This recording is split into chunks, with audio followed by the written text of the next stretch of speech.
வணக்கம். ஆகாஷ்வாணி புதுச்சேரி மாநிலச் செய்திகள் வாசிப்பவர் மலர்விழி.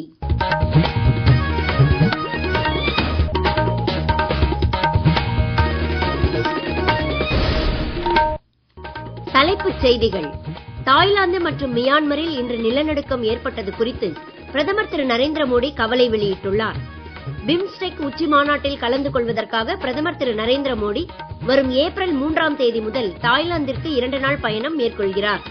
மின்னணு உற்பத்தியில் சுயசார்பு நாடாக இந்தியாவை மேம்படுத்தும் வகையிலான மின்னணு உதிரிப்பாகங்கள் உற்பத்தி திட்டத்திற்கு மத்திய அமைச்சரவை ஒப்புதல் அளித்துள்ளது. மத்திய அரசு ஊழியர்கள் மற்றும் ஓய்வூதியர்களுக்கான அகவிலைப்படி 2% உயர்த்தப்பட்டுள்ளது. இனி விரிவான செய்திகள். தாய்லாந்து மற்றும் மியான்மரில் இன்று நிலநடுக்கம் ஏற்பட்டது குறித்து பிரதமர் திரு நரேந்திர மோடி கவலை வெளியிட்டுள்ளார். இவ்விரு நாடுகளைச் சேர்ந்த மக்களின் நலன் மற்றும் பாதுகாப்பை தாம் வேண்டுவதாக சமூக ஊடக பதிவு ஒன்றில் பிரதமர் கூறியுள்ளார். தாய்லாந்து மற்றும் மியான்மருக்கு துணை நின்று தேவையான எல்லா உதவிகளையும் வழங்க இந்தியா தயாராக உள்ளதாகவும் இருநாட்டு அரசுகளுடன் தொடர்பில் இருக்கும்படி வெளியுறவு அமைச்சகத்திற்கு தாம் அறிவுறுத்தி இருப்பதாகவும் பிரதமர் தெரிவித்துள்ளார். மியான்மரில் இன்று காலை 7.7 மற்றும் 6.4 ரிக்டர் அளவில் அடுத்தடுத்து பதிவான 2 நில அதிர்வுகளால் மாண்டலே நகரின் புகழ்பெற்ற ஐராவதி ஆற்றுப்பாலம் இடிந்து விழுந்ததாகவும் சாகேங் பகுதியை மையமாக கொண்டு ஏற்பட்ட இந்த நிலநடுக்கத்தின் அதிர்வுகள் 900 கிலோமீட்டர் தாண்டி தாய்லாந்து தலைநகர் பாங்காங் வரை உணரப்பட்டதாகவும் தகவல் வெளியாகியுள்ளது. இதற்கிடையே மியான்மரில் மாண்டலே, நேபித்தா உள்ளிட்ட 6 பிராந்தியங்களில் அவசர நிலை அறிவிக்கப்பட்டுள்ளது. நில அதிர்வில் பல கட்டிடங்கள் மற்றும் சாலைகளுக்கு சேதம் ஏற்பட்டதாகவும் 3 பேர் உயிரிழந்த நிலையில் சுமார் 90 பேரை காணவில்லை என்றும் மியான்மர் பாதுகாப்பு அமைச்சகம் தெரிவித்துள்ளது.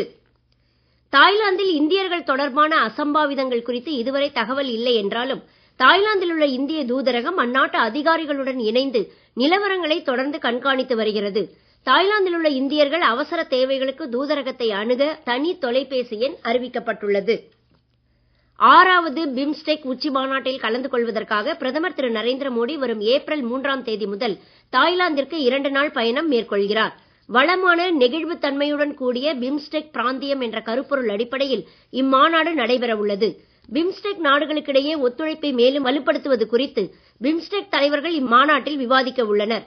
பிரதமரின் வெளிநாட்டு பயணம் குறித்து கூடுதல் விவரங்கள். பிரதமர் திரு நரேந்திர மோடி தாய்லாந்து செல்வது இது 3வது முறையாகும்.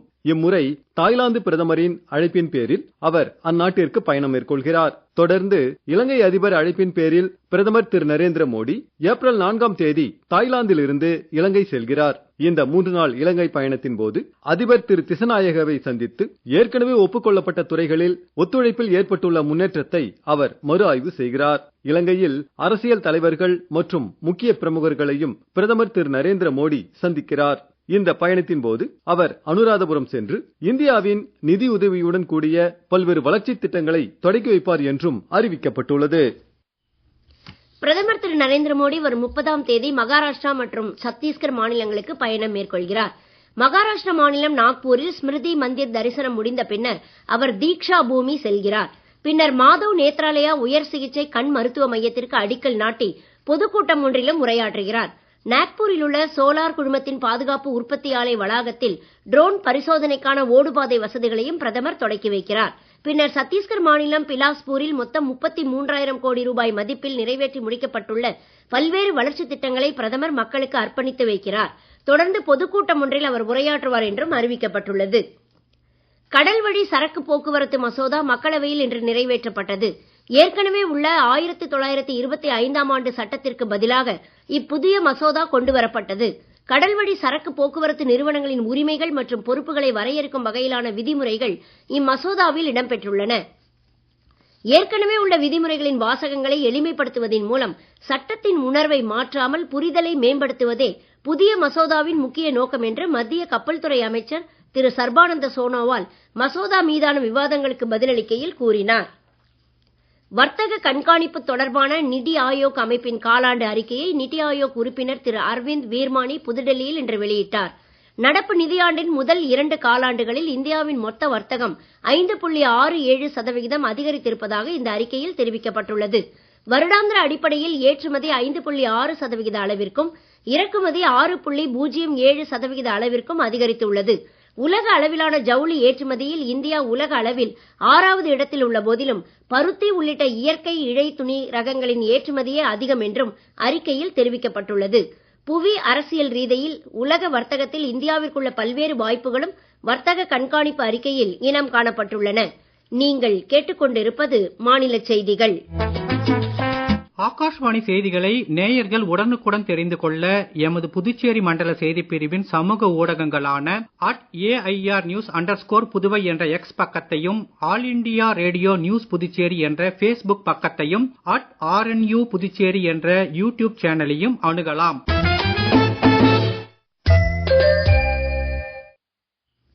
செய்திகள் தொடர்கின்றன.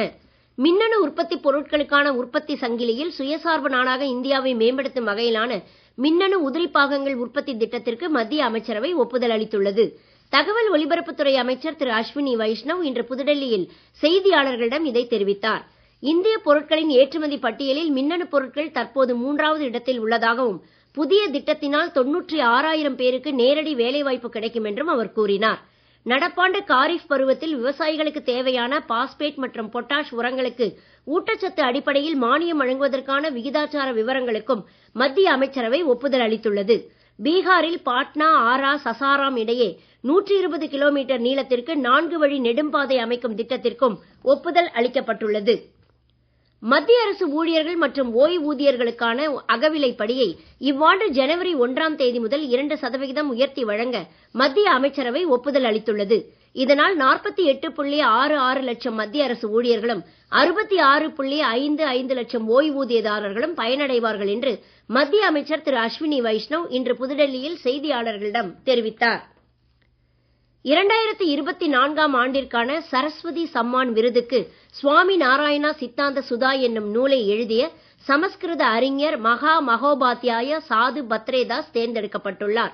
1966ஆம் ஆண்டு மகாராஷ்டிர மாநிலத்தில் பிறந்தவரான சாது பத்ரேதாஸ் சுவாமி நாராயண ஆசிரமத்தை சேர்ந்த துறவியாவார். 1991ஆம் ஆண்டு நிறுவப்பட்ட சரஸ்வதி சம்மான் விருது இந்தியர் ஒருவரால் இந்திய மொழியில் எழுதப்பட்ட இலக்கிய படைப்பிற்கு ஆண்டுதோறும் வழங்கப்படுகிறது. 15 லட்சம் ரூபாய் ரொக்கப்பரிசு மற்றும் பாராட்டு பத்திரம் அடங்கிய இந்த விருதுக்குரிய அறிஞர்கள் அதற்கான தெரிவுக்குழு ஒன்றினால் தேர்ந்தெடுக்கப்படுகிறார்கள். முன்னாள் உச்சநீதிமன்ற நீதிபதி திரு A.K. சிக்ரி தற்போது தெரிவுக்குழுவின் தலைவராக உள்ளார். இணையதளங்களின் பெயர், மின்னஞ்சல் முகவரி உட்பட இணையப்பரப்பின் எல்லா அம்சங்களிலும் எல்லா மொழிகளும் ஏற்கப்படுவதன் அவசியத்தை வலியுறுத்தும் வகையிலான அனைத்து மொழி ஏற்பு தினம் இன்று கடைபிடிக்கப்படுகிறது.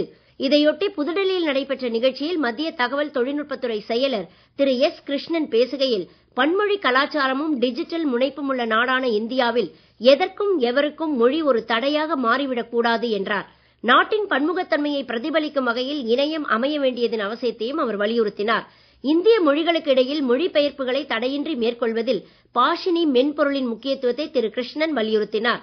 இணையம் எவ்வாறு நிர்வகிக்கப்படுகிறது என்பதை கவனிப்பதில் சம்பந்தப்பட்ட அனைத்து தரப்பினரின் ஒருங்கிணைப்போடு கூடிய அணுகுமுறை ஒன்றை அரசு கடைபிடிக்கும் என்று அவர் மேலும் கூறினார்.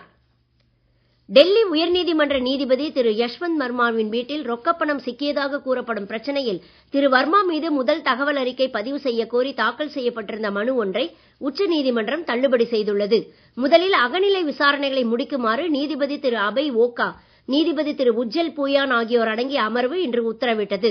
அகநிலை புலனாய்வு முடிந்த பின்னர் திரு வர்மா மீது தவறு இருப்பதாக தெரிய வந்தால் அவருக்கு எதிராக முதல் தகவல் அறிக்கை பதிவு செய்யவோ அல்லது பதவி நீக்கத்தை பரிந்துரைக்கவோ உச்சநீதிமன்ற தலைமை நீதிபதி முடிவெடுக்கலாம் என்று நீதிமன்ற அமர்வு கூறியது. செயற்கைக்கோள்களை விண்ணில் வைத்தே ஒருங்கிணைக்க ஏதுவாக தொலைநிலை கட்டுப்பாடுகள் மூலம் செயற்கைக்கோள் ஒன்றை விண்ணில் வைத்தே பல திசைகளில் சுழற்றி பார்க்கும் ரோலிங் பரிசோதனைகளை இஸ்ரோ விஞ்ஞானிகள் வெற்றிகரமாக செய்து முடித்துள்ளனர். IPL கிரிக்கெட்டில் இன்றிரவு 7:30 மணிக்கு சென்னையில் நடைபெறும் போட்டியில் சென்னை பெங்களூரு அணிகள் மோத உள்ளன. ஐதராபாத்தில் நேற்றிரவு நடைபெற்ற போட்டியில் லக்னோ அணி 5 விக்கெட் வித்தியாசத்தில் ஐதராபாத் அணிக்கு எதிராக வெற்றி பெற்றது. மீண்டும் தலைப்புச் செய்திகள். தாய்லாந்து மற்றும் மியான்மரில் இன்று நிலநடுக்கம் ஏற்பட்டது குறித்து பிரதமர் திரு நரேந்திர மோடி கவலை வெளியிட்டுள்ளார். பிம்ஸ்டெக் உச்சி மாநாட்டில் கலந்து கொள்வதற்காக பிரதமர் திரு நரேந்திர மோடி வரும் ஏப்ரல் 3ஆம் தேதி முதல் தாய்லாந்திற்கு 2 நாள் பயணம் மேற்கொள்கிறார். மின்னணு உற்பத்தியில் சுயசார்பு நாடாக இந்தியாவை மேம்படுத்தும் வகையிலான மின்னணு உதிரி பாகங்கள் உற்பத்தி திட்டத்திற்கு மத்திய அமைச்சரவை ஒப்புதல் அளித்துள்ளது. மத்திய அரசு ஊழியர்கள் மற்றும் ஓய்வூதியர்களுக்கான அகவிலைப்படி 2% உயர்த்தப்பட்டுள்ளது. இத்துடன் இந்த செய்தி அறிக்கை நிறைவு பெறுகிறது. வணக்கம்.